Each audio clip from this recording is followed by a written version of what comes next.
जय श्री राम दोस्तों। स्वागत है आपका मेरे चैनल स्टडी विद पीके में। तो कैसे हो आप सभी लोग दोस्तों। आशा करता हूं आप सभी लोग ठीक होंगे दोस्तों और अपने एग्जाम की तैयारी में, अपने लक्ष्य की तैयारी में निरंतर कार्य कर रहे होंगे दोस्तों। अगर आप मेरे इस चैनल पर नए हो तो मेरे इस चैनल को सब्सक्राइब जरूर कर लेना दोस्तों और बेल आइकन को प्रेस करना मत भूलना, ताकि मेरी आने वाली वीडियो की नोटिफिकेशन आपको मिलती रहे और आपके एग्जाम में आपको निरंतर हेल्प करती रहे दोस्तों। जो मैंने हिस्ट्री की सीरीज चलाई है उसमें क्या है, मेरी जितनी भी वीडियो हिस्ट्री की जो भी मैंने अपने यूट्यूब चैनल पर डाल रखी हैं उसमें क्या है, ये जितनी भी वीडियो है सारी इंटरकनेक्टेड हैं। यानी कि आप पिछली वीडियो नहीं देखोगे तो आपको क्या है, नई वीडियो के बारे में थोड़ा सा कम पता चलेगा। तो जितनी भी वीडियो मेरी क्या है इंटरकनेक्टेड है, तो इसलिए मैं क्या है अपनी जो भी नेक्स्ट वीडियो डालता हूँ उसमें क्या है पिछली वीडियो को रिवाइंड जरूर कराता हूँ दोस्तों, जिससे क्या आपको थोड़ा सा पिछली वीडियो के बारे में पता चल जाए। उससे क्या है आप जो नेक्स्ट वीडियो उसको क्या इंटरनेट कर सको दोस्तों। तो दोस्तों पिछली वीडियो में जो इससे पिछली वीडियो थी मैंने उसमें आपको बताया था कुषाण वंश के बारे में, यानी कि जो हमारी कुषाण डायनेस्टी थी इसमें हमारे क्या क्या महत्वपूर्ण तथ्य बन सकते थे, इसमें हमारे कौन से शासक रहे थे और इन्होंने भारत में, हमारे जो भारत है वहां पर कहां तक शासन किया था दोस्तों। उसके बाद दोस्तों जब कुषाण डायनेस्टी का पतन हुआ तो हमारी कौन सी डायनेस्टी आई, तो अब आई हमारी गुप्त वंश, यानी कि गुप्त डायनेस्टी, इसका हमारा आगाज हुआ दोस्तों। तो इस वीडियो में हम गुप्त वंश के बारे में महत्वपूर्ण जितने भी पॉइंट हैं, इंपॉर्टेंट क्वेश्चन है जिनसे क्या है एग्जाम में क्वेश्चन पुटअप किए जाते हैं, तो उसके बारे में दोस्तों हम जानेंगे। तो दोस्तों देर ना करते हुए वीडियो को स्टार्ट करते हैं और देखते हैं हमारे गुप्त वंश में क्या क्या महत्वपूर्ण तथ्य हैं दोस्तों। तो सबसे पहले दोस्तों मैं एक बार आपको ये ट्रिक रिमाइंड करा देता हूँ कि जो मैंने ट्रिक बताई थी आपको, जितने भी हमारे जो शासक वंश रहे हैं उनको क्या है क्रम अनुसार याद करने के लिए क्या है बहुत ही जबरदस्त ट्रिक बताई थी मैंने आपको दोस्तों। क्या थी दोस्तों, हसी, नमशु, कक्कू, गुप्पू। दोस्तों ट्रिक सुनने में आपको बहुत वैसी लगेगी पर क्या ट्रिक बहुत ही जबरदस्त है दोस्तों। एक बार रिवाइंड कराता हूँ दोस्तों। हा से हमारा हो जाएगा हर्यक वंश, शी से शिशुनागा वंश, ना से हो जाएगा हमारा नंद वंश, माँ से मौर्य वंश, शु से शुंग वंश, का से कणु वंश, पू से कुषाण वंश, गु से गुप्त वंश और पु से हो जाएगा हमारा पुष्यभूति वंश। यानी कि पुष्यभूति वंश ये क्या था हमारा दोस्तों, शासक वंश जो था, अंतिम वंश था हमारा। उसके बाद दोस्तों अब देख लेते हैं, क्योंकि इससे जो पिछली वीडियो थी मैंने कुषाण वंश के बारे में बताया था, उसके बाद हम देखते हैं दोस्तों जो हमारी गुप्त वंश है उसमें हमारे क्या क्या महत्वपूर्ण तथ्य बनते हैं दोस्तों। तो सबसे पहले दोस्तों गुप्त वंश के बारे में आपको बताना चाहूंगा। जो गुप्त वंश की अगर हम जानकारी हम इकट्ठी करते हैं, इनके संबंधित कोई जानकारी हमें मिलती है तो दोस्तों किससे मिलती है, यानी कि जितने भी हमें पुराण है उनसे हमें मिलती है। जो साहित्यिक स्रोत है वहां से हमें इस वंश की जानकारी मिलती है। और क्या विदेशी यात्रियों का विवरण, यानी कि उस समय के क्या है जो विदेशी यात्री आए थे भारत में उनसे भी क्या है हमें गुप्त वंश की जानकारी प्राप्त होती है दोस्तों। तो दोस्तों हम देख लेते हैं गुप्त वंश का जो समय काल है, वो समय काल क्या है दोस्तों, समय सीमा क्या है, लगभग 240 ईस्वी से क्या है 476 ईस्वी। ये दोस्तों क्या है एडी की बात हो, यानी कि वर्तमान समय की बात हो रही है। लगभग जो गुप्त वंश का समय काल बताया जाता है 240 ईस्वी से 476 ईस्वी, यानी कि इसी के अंतराली में क्या है जितने भी गुप्त वंश के शासक रहे उन्होंने क्या अपना शासन किया था दोस्तों, अपने साम्राज्य को बढ़ाया था। तो दोस्तों सबसे पहले मैंने यहाँ पर जो लिखे हुए गुप्त वंश में जितने भी हमारे जो शासक रहे हैं, इंपॉर्टेंट जितने भी शासक है उनके बारे में लिखा हुआ दोस्तों। तो एक बार मैं आपको इसके बारे में बता देता हूँ, फिर इनके क्या है एक एक करके हम डिटेल देखेंगे कि इनमें क्या क्या हमारे तथ्य बनते हैं दोस्तों। तो दोस्तों सबसे पहले क्या थे गुप्त वंश में, श्रीगुप्त संस्थापक थे दोस्तों। संस्थापक थे कौन थे, जिन्होंने क्या है गुप्त वंश की स्थापना करी, वो कौन थे, श्रीगुप्त। उसके बाद उनके पुत्र कौन उनके पुत्र आते हैं घटोत्कच, यानी कि घटोत्कच गुप्त, उनका मतलब उनका पुत्र था, उसने सिंहासन संभाला दोस्तों। तो इन दोनों को दोस्तों क्या है, श्रीगुप्त को और घटोत्कच को, इन दोनों को क्या है दोस्तों अपने शासनकाल के दौरान महाराजा, यानी कि महाराजा की उपाधि प्राप्त हुई थी। यानी कि इन्होंने जो भी उस समय के राजाओं को पराजित किया होगा, जो भी इन्होंने विजय हासिल की होगी, विजय प्राप्त की थी, तो उसके उपरांत इनको क्या है महाराजा की उपाधि प्राप्त मिली थी। उसके बाद दोस्तों चंद्रगुप्त प्रथम, यानी कि चंद्रगुप्त प्रथम, ये दोस्तों ये दोनों जो शासक थे श्रीगुप्त और घटोत्कच, ये दोनों दोस्तों क्या दोनों पूर्ण स्वतंत्र शासक नहीं थे, यानी कि ये क्या है ये सामंत थे। इन्होंने क्या मतलब सामंत क्या थे, इससे पिछली वीडियो में मैंने आपको सामंत के बारे में बताया कि जो पुराने जो शासक रहे थे वो क्या करते थे, जो अपने अधिकारी होते थे या उनके मंत्री होते थे या सैनिक बल के प्रमुख होते थे, उनको क्या है दोस्तों वेतन के बदले में क्या है भूमि दान किया करते थे। यानी कि जो भी जैसे 1 मंथ हो गया तो यहाँ पर क्या है, जो आज का समय है यहाँ पे क्या वेतन मिलता है, तो उस समय क्या वेतन का वो नहीं था। तो ये क्या करते थे, उनको भूमि दान किया करते थे कि जो बड़े बड़े अधिकारी थे उनको 5 गांव दान दे दिए, फिर अगले अगले महीने क्या है फिर 5 गांव दान दे दिए। तो ऐसे ऐसे करके क्या है, जो जिन पे ज्यादा भूमि हो जाती थी, जिन पे ज्यादा गांव हो जाते थे, वो क्या है दोस्तों सामंत बन जाते थे, यानी कि उनकी क्या है अपनी अलग ही वो सामंत बन जाते थे दोस्तों। उस समय दोस्तों जो भी जो सामंत होते थे, जिन पे क्या है कई सारे गांव हो जाते थे, जिन पे ज्यादा जमीन हो जाती थी, तो वो क्या है दोस्तों बड़े सामंत बन जाते थे, और वो क्या अपने अलग राज्य की अपने स्थापना कर देते थे, अपने अलग वंश की स्थापना करते थे। तो दोस्तों श्रीगुप्त और घटोत्कच ऐसे ही दोनों शासक थे जिन्होंने क्या है अपने गुप्त वंश की स्थापना कर दी थी। तो दोस्तों इनको क्या दोनों को क्या पूर्ण स्वतंत्र शासक नहीं मानते थे। उसके बाद जब चंद्रगुप्त प्रथम आए तो इनको क्या दोस्तों वास्तविक संस्थापक माना जाता है गुप्त वंश का। और इनको दोस्तों क्या इन्होंने दोस्तों क्या क्या कार्य किए थे, एक दोस्तों गुप्त संवत, यानी कि संवत का मतलब क्या होता है कैलेंडर, यानी कि इन्होंने क्या है गुप्त संवत प्रारंभ किया था। कब किया था? 319 ईस्वी। दोस्तों एसएससी में कई बार एग्जाम में पूछा गया है गुप्त संवत किन्होंने प्रारंभ किया था और किस समय प्रारंभ किया था दोस्तों। तो ये किया था चंद्रगुप्त प्रथम ने, और समय क्या था दोस्तों 319 ईस्वी में इन्होंने क्या गुप्त संवत को प्रारंभ किया था। उसके बाद दोस्तों इनको क्या उपाधि मिली थी महाराजा धीराज की, यानी कि श्रीगुप्त और घटोत्कच इन दोनों शासकों को क्या महाराजा की उपाधि मिली थी। परंतु ये जो चंद्रगुप्त प्रथम थे इनको क्या दोस्तों महाराजा धीराज यानी कि इसकी उपाधि प्राप्त हुई थी, क्योंकि इन्होंने दोस्तों क्या जो अपना साम्राज्य था इसको क्या काफी समय मतलब विशाल बनाया था साम्राज्य को। उसके बाद दोस्तों चंद्रगुप्त प्रथम के बाद में इनके पुत्र आए थे कौन? समुद्रगुप्त, यानी कि इनके समुद्रगुप्त थे, उन्होंने क्या सिंहासन को संभाला। उसके बाद दोस्तों समुद्रगुप्त से संबंधित क्या क्या तथ्य हैं? इनको क्या दोस्तों उपाधि मिली थी पराक्रमांक और विक्रम की, श्री विक्रम, यानी कि इनको क्या उस समय में पराक्रमांक और श्री विक्रम की उपाधि प्राप्त हुई थी दोस्तों। इनको क्या दोस्तों काफी सारे एग्जामों में बहुत ही इंपॉर्टेंट क्वेश्चन है दोस्तों, काफी एग्जामों में पूछा गया है। भारत का नेपोलियन, यानी कि भारत का नेपोलियन किसको कहा जाता है? किसको कहा जाता है दोस्तों? समुद्रगुप्त, यानी कि समुद्रगुप्त को क्या है भारत का नेपोलियन कहा जाता है दोस्तों। इनके पश्चात दोस्तों चंद्रगुप्त द्वितीय, चंद्रगुप्त द्वितीय ने अपना सिंहासन संभाला गुप्त वंश में। उनको दोस्तों क्या उपाधि मिली थी विक्रमादित्य की। दोस्तों ये ना उपाधि मैं आपको क्यों बता रहा हूँ, क्योंकि काफी सारे एग्जामों में ये डायरेक्ट क्वेश्चन पुट किए जाते हैं कि विक्रमादित्य की उपाधि किस शासक को प्राप्त हुई थी। उसमें आपको 4 ऑप्शन दे देंगे, जिसमें क्या है विक्रमादित्य चंद्रगुप्त क्या है आपका करेक्ट ऑप्शन हो जाएगा दोस्तों। तो इसलिए मैंने यहाँ पे लिखा हुआ है इनको क्या है विक्रमादित्य की उपाधि दी थी चंद्रगुप्त द्वितीय को। गुप्त काल का जो स्वर्ण युग था, यानी कि गुप्त काल का जो स्वर्ण युग था वो इन्हीं के काल को माना जाता है चंद्रगुप्त द्वितीय के। उसके बाद दोस्तों चीनी यात्री फाहियान, जैसे कि मैंने आपको बताया था ना कि जो विदेशी यात्री भी आए थे उनसे भी क्या हमें गुप्त वंश की जानकारी प्राप्त होती है, और कुछ अभिलेख वो भी हमें प्राप्त होते हैं, उससे भी क्या है गुप्त वंश की जानकारी हमें प्राप्त होती है। तो दोस्तों चीनी यात्री फाहियान इनके दरबार में आया था चंद्रगुप्त द्वितीय के दरबार में। काफी इंपॉर्टेंट क्वेश्चन है दोस्तों, काफी एग्जामों में पूछा गया है, एसएससी के भी और जो भी स्टेट लेवल के एग्जाम होते हैं उनमें काफी एग्जामों में पूछा गया क्वेश्चन दोस्तों। उसके बाद दोस्तों चंद्रगुप्त द्वितीय के बाद आए थे कुमारगुप्त प्रथम। कुमारगुप्त प्रथम इनको क्या उपाधि प्राप्त हुई थी दोस्तों? इनको उपाधि मिली थी महेंद्रादित्य, यानी कि महेंद्रादित्य की उपाधि इनको प्राप्त हुई थी दोस्तों। और नालंदा विश्वविद्यालय दोस्तों, यानी कि ये एग्जाम ये भी मतलब जितने भी ये मैंने यहाँ पर लिखे हुए हैं दोस्तों सारे इंपॉर्टेंट क्वेश्चन है, सारे एग्जामों में पूछे गए हैं। आप पिछले कोई भी प्रीवियस पेपर उठा लेना, उसमें आपको ये क्वेश्चन मिल जाएंगे दोस्तों। नालंदा विश्वविद्यालय की, यानी कि नालंदा विश्वविद्यालय की स्थापना किसने की? काफी सारे एग्जामों में एसएससी के पूछा गया है दोस्तों। इन्होंने की थी कुमारगुप्त प्रथम, यानी कि कुमारगुप्त प्रथम ने नालंदा विश्वविद्यालय की स्थापना करी थी दोस्तों। उसके बाद दोस्तों अंतिम जो शासक थे, यानी कि गुप्त वंश के जो अंतिम शासक थे वो कौन थे? स्कंदगुप्त। अंतिम शासक थे स्कंदगुप्त। इनको भी उपाधि प्राप्त हुई थी किसकी? क्रमादित्य, यानी कि मैंने यहाँ लिखा हुआ क्रमादित्य की उपाधि प्राप्त हुई थी इनको। और इनके समय में दोस्तों क्या हुणों का आक्रमण हुआ था, जैसे कि दोस्तों आपने बाहुबली मूवी देखी होगी, आप सभी लोगों ने देखी होगी बाहुबली मूवी। उसमें जो उनके सिंहासन थे, उनका साम्राज्य चल रहा होता है, उस समय जो आक्रमण करते हैं वो कौन होते हैं दोस्तों? हुण होते हैं, यानी कि हुणों का आक्रमण हुआ था। ये क्या है दोस्तों इनकी काफी बड़ी सेना होती थी और ये किसी भी राज्य पर हमला कर देते थे दोस्तों उस समय में। तो हुणों का आक्रमण हुआ था स्कंदगुप्त के समय में।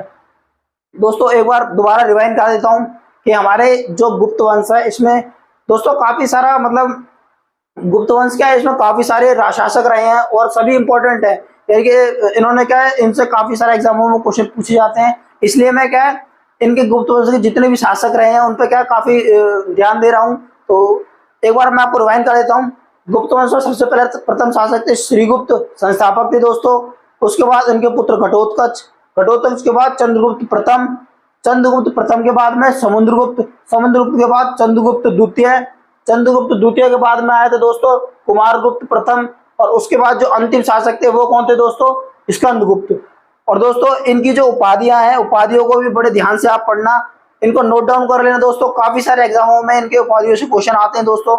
अब दोस्तों हम देख लेते हैं कि गुप्त वंश में क्या हमारे क्या क्या तथ्य हैं थोड़े से। हालांकि मैंने काफी सारे तथ्य तो आपको इसमें बता ही दिए हैं, हालांकि कुछ रह गए हैं तो इसमें हम देख लेते हैं दोस्तों। सबसे पहले दोस्तों संस्थापक, संस्थापक कौन थे दोस्तों, श्रीगुप्त। मैंने आपको बता ही दिया संस्थापक थे श्रीगुप्त। इन्होंने दोस्तों कब से कब तक शासन किया, यानी कि 240 ईस्वी, यानी कि 240 ईस्वी में इन्होंने अपना सिंहासन संभाला दोस्तों, अपने स्थापना करी गुप्त वंश की।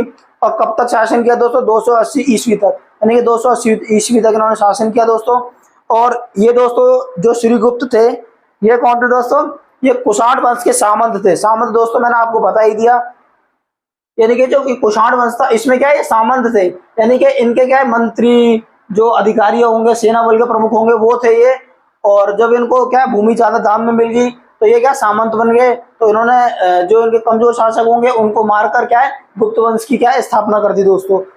उसके बाद दोस्तों वास्तविक संस्थापक किसे माना जाता है, चंद्रगुप्त प्रथम को। जैसे कि मैंने आपको यहाँ पर भी बताया, जो वास्तविक संस्थापक माना जाता है वो चंद्रगुप्त प्रथम को माना जाता है। इनके उनका जो समय पीरियड क्या है 319 ईस्वी से 335 ईस्वी तक, यानी कि 319 ईस्वी से 335 ईस्वी तक क्या है चंद्रगुप्त प्रथम ने सिंहासन संभाला। इन्होंने दोस्तों एक कार्य और किया था, इन्होंने क्या दोस्तों गुप्त संवत, यानी कि गुप्त संवत इन्होंने चलाया था। यानी कि संवत का मतलब क्या होता है, कैलेंडर। गुप्त संवत चलाया था दोस्तों, कब चलाया था 319 ईस्वी में, यानी कि 300 जब इन्होंने सिंहासन संभाला, जब इन्होंने दोस्तों गुप्त संवत चलाया। उसके बाद अब दोस्तों क्या है गुप्त साम्राज्य का उदय, यानी कि जो गुप्त साम्राज्य उसका उदय कहाँ पर हुआ दोस्तों, इनका उदय हुआ दोस्तों प्रयाग के निकट कौशाम्बी उत्तर प्रदेश में। यानी कि यहाँ पर क्या है दोस्तों हमारा उत्तर प्रदेश राज्य है, ये हमारा यहाँ पर क्या हमारा दोस्तों उत्तर प्रदेश राज्य है। तो प्रयाग यानी कि इलाहाबाद, यानी कि आज प्रयाग, आज के पहले क्या इलाहाबाद कहते थे, अब क्या है उसका नाम चेंज हो गया प्रयाग। तो यानी कि यह प्रयाग के समय कौशाम्बी उत्तर प्रदेश में है दोस्तों, वहां पर ही क्या है इनका साम्राज्य था गुप्त वंशों का। उसके बाद दोस्तों चंद्रगुप्त प्रथम, यानी कि जो चंद्रगुप्त प्रथम थे इनका विवाह हुआ, इससे भी एग्जाम में क्वेश्चन पूछे जाते हैं दोस्तों। यानी कि लिच्छवी कुल की कुमार देवी, यानी कि एक लिच्छवी कुल था उस समय में, काफी शक्तिशाली कुल था दोस्तों। उनकी उनकी उनकी लड़की, उनकी बेटी थी कुमार देवी, उससे इनका क्या विवाह हुआ दोस्तों। वहां की जो राजकुमारी थी लिच्छवी कुल की कुमार देवी, उनसे इनका विवाह हुआ चंद्रगुप्त प्रथम का। उसके बाद दोस्तों इनके बाद समुद्रगुप्त को, यानी कि समुद्रगुप्त को सिंहासन देने के लिए, यानी कि इन्होंने दोस्तों क्या है प्राचीन जो शासक थे उनकी तरह कोई गलती नहीं करी। कि प्राचीन शासक क्या थे दोस्तों, खुद सिंहासन पर बैठ जाते थे, उनके पुत्र योग्य हो जाते थे राजा बनने के लिए, परंतु वो फिर भी क्या है सिंहासन को देते नहीं थे अपने पुत्रों को। तो उनके पुत्र क्या उनकी हत्या करके क्या है अपना सिंहासन स्थापित करते थे। तो इन्होंने ऐसी गलती नहीं की दोस्तों, इन्होंने क्या है समुद्रगुप्त को क्या है सिंहासन देने के लिए खुद क्या है दोस्तों संन्यास धारण कर लिया।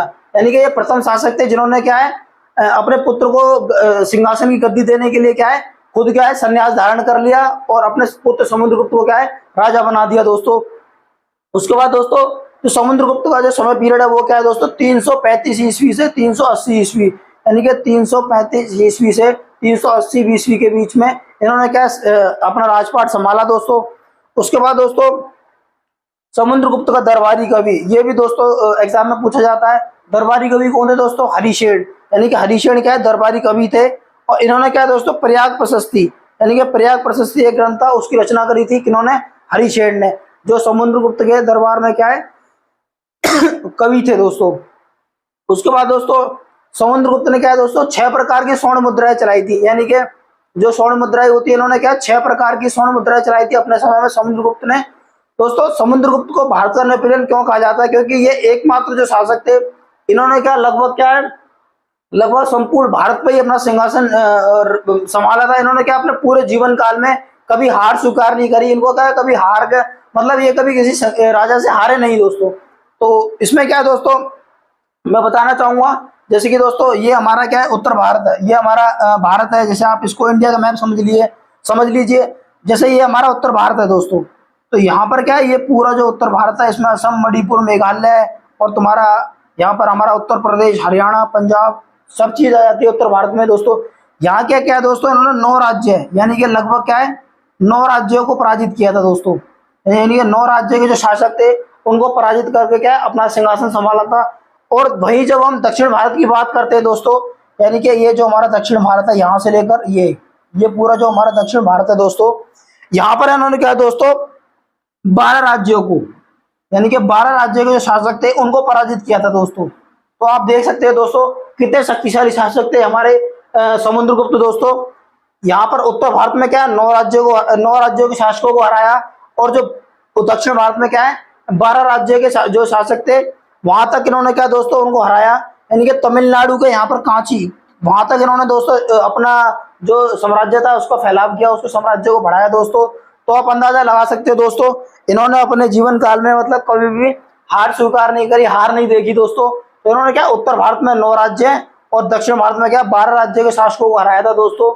तो उसके बाद दोस्तों हम देखते हैं विजेता के साथ साथ, यानी कि इन्होंने क्या इतने सारे शासकों को हराया, उस विजेता के साथ साथ दोस्तों एक महान संगीत और कवि भी थे। यानी कि इनको क्या है दोस्तों उससे पता किससे चलता है, इन्होंने जो सिक्के जारी किए थे, जैसे कि मैंने आपको बताया इन्होंने 6 तरह की क्या है स्वर्ण मुद्रा चलाई थी। तो उन स्वर्ण मुद्राओं पे क्या है इनका दोस्तों वीणा बजाते हुए चित्र अंकित किया गया था उन मुद्राओं पे दोस्तों। तो इनको क्या है दोस्तों कवि और संगीत, यानी कि ये क्या है कवि और एक बहुत ही बढ़िया संगीतज्ञ भी थे विजेता के साथ साथ समुद्रगुप्त दोस्तों।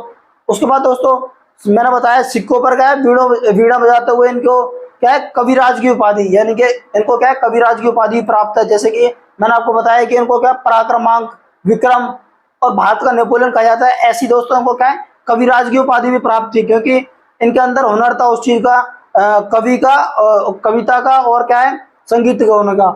उसके बाद दोस्तों इनके बाद शासन गिरहण संभाला चंद्रगुप्त द्वितीय ने, यानी कि चंद्रगुप्त द्वितीय ने जो सिंहासन संभाला था उसका जो समय पीरियड था वो क्या था दोस्तों 380 ईस्वी से 412 ईस्वी तक, यानी कि 380 ईस्वी से 412 ईस्वी के अंतराल में इन्होंने शासन किया था चंद्रगुप्त द्वितीय ने दोस्तों। जो हमारा गुप्त काल का स्वर्ण युग माना जाता है वो कब माना जाता है, वो चंद्रगुप्त द्वितीय के शासनकाल में क्या है स्वर्ण युग माना जाता है दोस्तों। इसमें दोस्तों अपनी पुत्री, यानी कि चंद्रगुप्त जो द्वितीय थे इन्होंने अपनी पुत्री का विवाह किया था किससे, इन्होंने इनकी पुत्री थी प्रभावती का विवाह किया वाकटक नरेश रुद्रसेन, यानी कि रुद्रसेन शासक थे वाकटक, एक स्थान है वाकटक, वहां के जो राजा थे रुद्रसेन, उनसे इन्होंने अपनी पुत्री का विवाह किया प्रभावती का। उसके बाद दोस्तों जब रुद्रसेन की मृत्यु हुई तो इन्होंने अपनी राजधानी कहाँ ट्रांसफर कर दी दोस्तों, इन्होंने ट्रांसफर करी उज्जैन मध्य प्रदेश में दोस्तों। यानी कि यहाँ पर दोस्तों हमारा मध्य प्रदेश राज्य पड़ता है, तो यहाँ पर एमपी, यानी कि एमपी में क्या है इन्होंने दोस्तों अपनी उज्जैन में क्या है अपनी राजधानी क्या है ट्रांसफर कर दी, स्थानांतरित कर दी। राजधानी क्या होती है दोस्तों जहां पर भी क्या है राजाओं के प्रशासनिक कार्य होते हैं, यानी कि कर संबंधी और प्रशासन संबंधी और जो रेवेन्यू आता है उससे संबंधित जो भी प्रश्न, जो भी निर्णय लिए जाते हैं, वो जो कार्य होते हैं वो कहाँ पर होते हैं दोस्तों राजधानी में होते हैं। तो उन्होंने राजधानी कहाँ दोस्तों उज्जैन एमपी मध्य प्रदेश में स्थानांतरित की। ये दोस्तों प्रथम शासक थे गुप्त वंश के जिन्होंने क्या चांदी के सिक्के चलाए थे। ठीक है, ये जो गुप्ता डायनेस्टी थी इन्होंने दोस्तों क्या सर्वाधिक मात्रा में क्या है स्वर्ण सिक्के जारी किए थे, यानी कि जो स्वर्ण मुद्राएं होती हैं जो सर्वाधिक जो जारी किए थे वो गुप्त वंश ने किए थे दोस्तों। गुप्त वंश के जितने भी शासक थे उन्होंने क्या है सर्वाधिक स्वर्ण सिक्के जारी किए थे। उसके पश्चात दोस्तों ये प्रथम शासक ही थे चंद्रगुप्त द्वितीय जिन्होंने क्या है चांदी का सिक्का चलाया था किन्होंने चंद्रगुप्त द्वितीय ने दोस्तों। उसके बाद दोस्तों इनके दरबार में चीनी यात्री फाहियान, यानी कि एक चीनी यात्री फाहियान आया था इनके दरबार में। काफी एग्जाम पूछा जाता है कि चीनी यात्री फाहियान किसके दरबार में आया था, वो किनके दरबार में आया था दोस्तों चंद्रगुप्त द्वितीय के दरबार में आया था। उसके बाद दोस्तों इनके क्या अन्य नाम भी थे, अन्य नाम क्या थे दोस्तों इनके देवगुप्त, देवराज, देवश्री और विक्रमादित्य, यानी कि इन नामों से भी क्या है जो चंद्रगुप्त द्वितीय को उस समय बुलाया जाता था दोस्तों, उनको क्या उपाधि प्राप्त थी। तो दोस्तों अब इसमें मैंने आपको श्रीगुप्त, घटोत्कच, चंद्रगुप्त प्रथम और समुद्रगुप्त और हमारा क्या चंद्रगुप्त द्वितीय, इनसे संबंधित हमारे जितने भी महत्वपूर्ण पॉइंट बन सकते थे उसके बारे में मैंने आपको बताया। अब हम देख लेते हैं दोस्तों जो हमारा कुमार गुप्त प्रथम है और स्कंद गुप्त, इनसे संबंधित हमारे दोस्तों क्या क्या महत्वपूर्ण पॉइंट बनते हैं वो हम देख लेते हैं दोस्तों।